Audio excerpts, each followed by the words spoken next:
venir à Eidos? Pourquoi venir à Eidos? C'est un élément important dans l'Académie de Bordeaux. Eidos, c'est parfois un peu d'entre-soi, mais... Qui est-ce qui a la mémoire d'Eidos? Jacques Lévus, mon modèle. Alors pourquoi on vient à Eidos? Eh bien, pour essayer de progresser dans nos pratiques. Et on progresse en côtoyant les autres? Là, si, on progresse, surtout quand moi qui ne suis pas une geek du tout, oui, je progresse en entendant parler de tout ce qui existe, ce que je peux faire. C'est une fenêtre, quoi.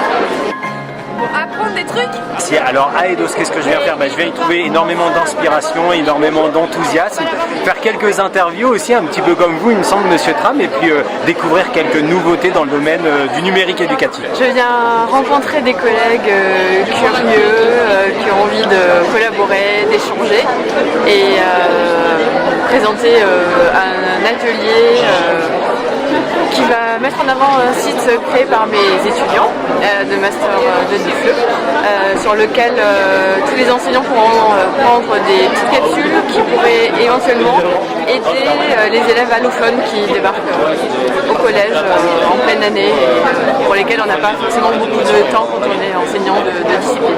Et Eidos, rencontrer les copains du sud de la France que je ne vois pas souvent, qui réfléchissent et agissent autour du numérique à l'école.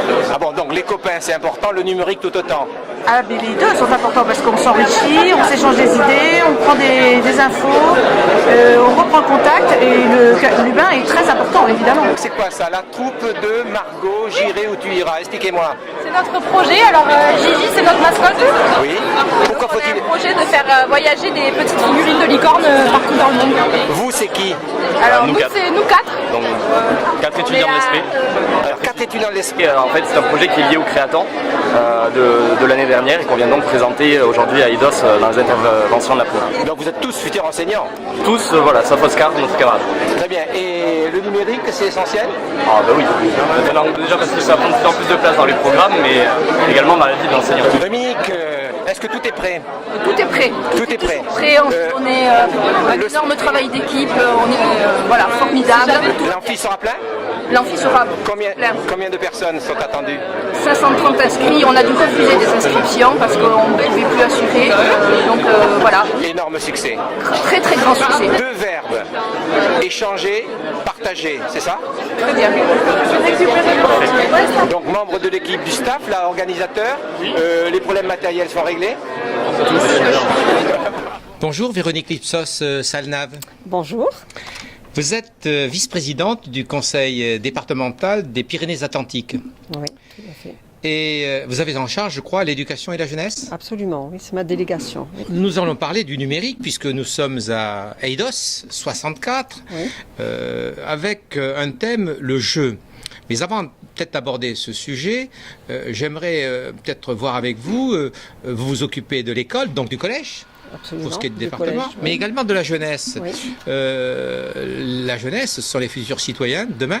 Ils seront Tout à fait. les citoyens, ils doivent être autonomes, ils doivent être libres, mais dans une société qui se numérise. Alors que faites-vous pour permettre à ces citoyens de devenir des citoyens numériques?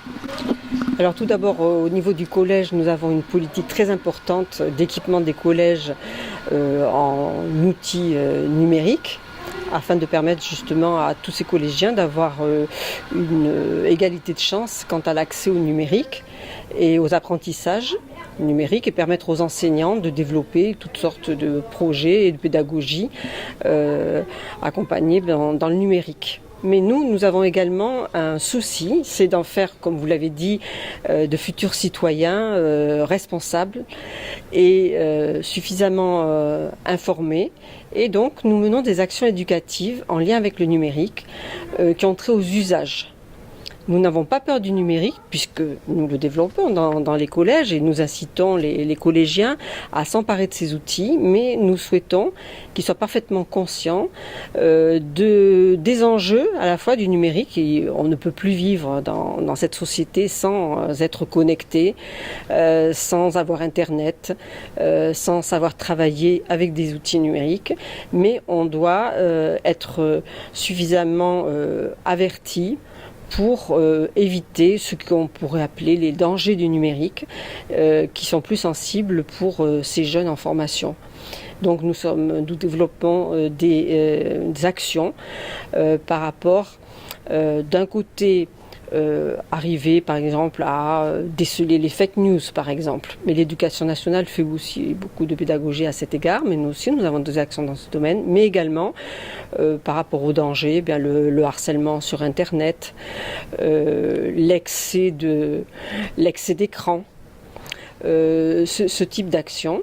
Et nous sommes très investis dans ce domaine et nous pensons que c'est utile pour permettre à ces jeunes d'avoir suffisamment de recul et d'esprit critique par rapport à ce qu'apporte le numérique. Alors, les parents, oui. Les éducateurs parfois, disent aux élèves, attention, trop d'écran, tu utilises trop, je sais pas, vous avez peut-être des enfants, des petits-enfants, tu utilises trop l'écran, oui. Tu rates trop la télévision, pose ton portable, etc. Venant de la part d'adultes, dont les enfants sont tout à fait conscients et constatent bien qu'effectivement, nous aussi, nous sommes un petit peu dans l'abus d'écran, oui. Et où nous avons toujours le portable à la main, etc. Oui. On est donc dans des injonctions paradoxales. Faut-il faire des actions vers les parents pour leur apprendre à utiliser les écrans pour eux et donc être de bons parents vis-à-vis de leurs enfants? Absolument, oui. Je pense que la pédagogie, elle doit aller également vers les parents.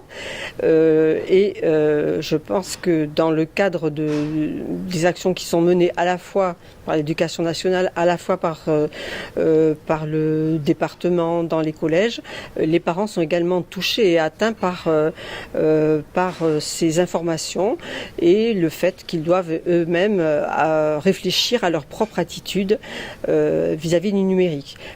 Par rapport à ça, il y a quand même deux volets. Il y a les parents surconnectés et puis il y a ceux qui sont totalement exclus.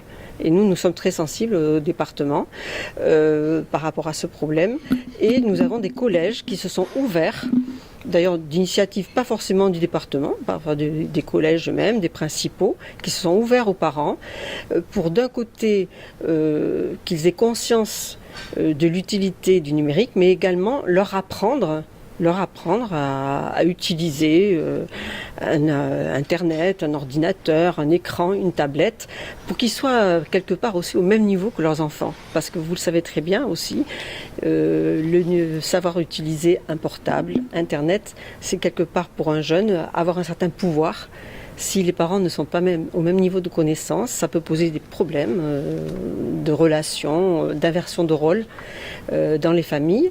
Et donc il y a également un travail qui est fait et que nous accompagnons. Nous avons en ce moment des collèges en expérimentation sur ce sujet. Alors, inclusion numérique pour des élèves, oui. Pour des jeunes qui sont à distance de ces outils, mais inclusion numérique pour les parents. Oui, tout à fait. Absolument. Ce sont des expériences très intéressantes. Ouais, donc un travail vers les adultes, autant que vers la jeunesse. Autant que vers la jeunesse, tout à fait. Très bien. Et est-ce que vous avez commencé à évaluer les politiques que vous menez dans ce sens? Et est-ce que vous avez des indicateurs qui vous montrent qu'effectivement, il faut poursuivre? Comment vous travaillez à ce niveau-là? Les évaluations, on n'en est pas encore là parce que les actions, il n'y a pas assez de recul. Oui.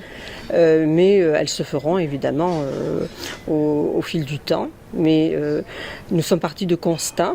Et nous pensons que nous sommes tout à fait dans la démarche utile dans ce domaine, parce que ça répond vraiment à de vrais besoins. Alors vous avez parlé tout à l'heure du SMO, oui. Du syndicat mixte, dont je comprends bien qu'il est là également pour faire en sorte que le numérique arrive dans toutes les familles, dans tous les villages, dans tout le territoire. C'est notre ambition, oui. Et alors qu'il y arrive certes, mais il y a aussi les usages. Alors est-ce que vous comptez travailler aussi sur des usages dès lors que le numérique arrivera partout? Oui, bien sûr. Et parmi les personnes qui travaillent au SMO, il y a effectivement plusieurs qui sont sur des actions par rapport aux usages. pas seulement apporter la fibre et s'occuper de l'implantation de la fibre jusque dans le moindre village de notre département. Oui. Donc la mission du département dépasse le collège pour aller vraiment vers les populations et dans tous les vers territoires. Les populations, tout à fait. Parfois, le collège est un lieu tout à fait pertinent dans un territoire. C'est un lieu qui permet, au-delà de son objet purement éducatif, d'être un repère. Et justement, par les actions que nous menons, dont je vous ai parlé, par exemple, pour lutter contre l'inclusion numérique, nous avons trouvé que c'était le lieu pertinent pour agir. Et ça peut être un vrai lieu d'échange dans ce domaine du numérique comme dans d'autres. Parce qu'il dispose de locaux aussi et parce qu'il dispose d'enseignants et de compétences. Absolument, puis il est bien situé dans un territoire et il permet d'être un lieu d'échange et pas seulement un lieu d'éducation. Merci beaucoup, Madame la Vice-présidente. Merci à vous.